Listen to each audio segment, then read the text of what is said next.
What's up, YouTube? It's the Ol Drunken Geek again, and today I'm gonna review Pacific Rim Job Uprising.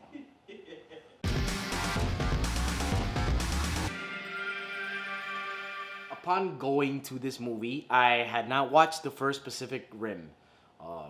I don't know anything about it. I knew that it's like big dumb robots versus big dumb monsters. I knew nothing further than that. I knew Idris Elba was in the first one, and not in this one.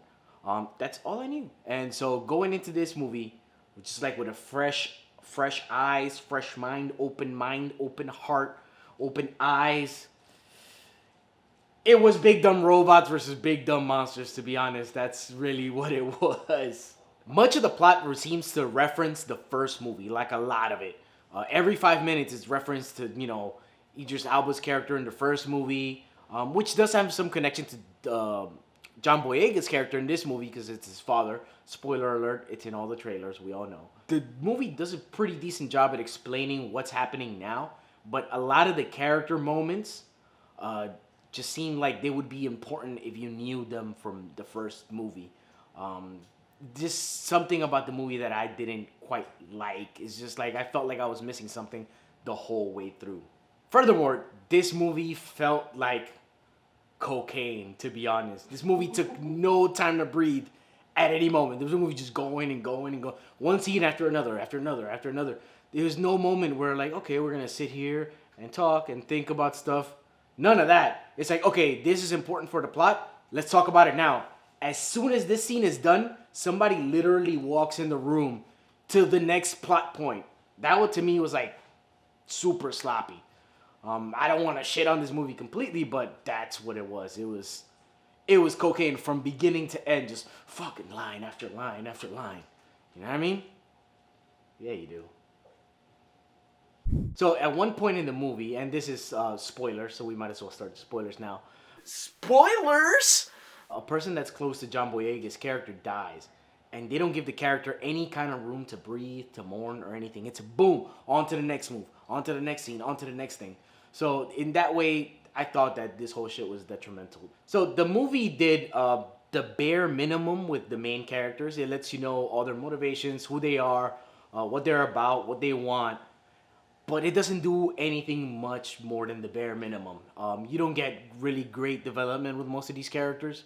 And a lot of these secondary characters didn't get any development at all. And some of these secondary characters are returning from the first one, so you know very little about them, and they try to play some comedy off of them, and it doesn't quite land with me.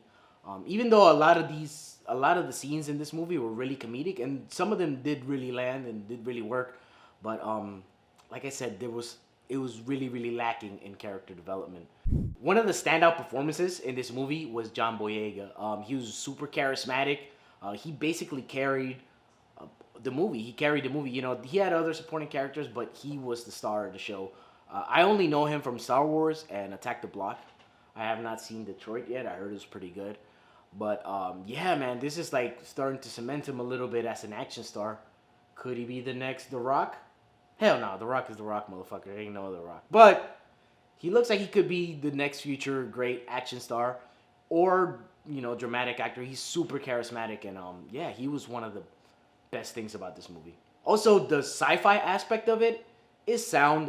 They explain it. Like I said, a lot of the movie references the first movie a lot, but they do a decent job explaining how their world works if you are a new viewer like I was.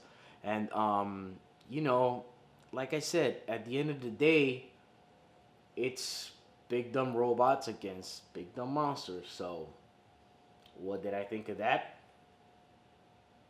That shit was dope! It was my first time seeing that shit. That shit was dope as fuck. It was robots and they were punching fucking monsters. They had spikes.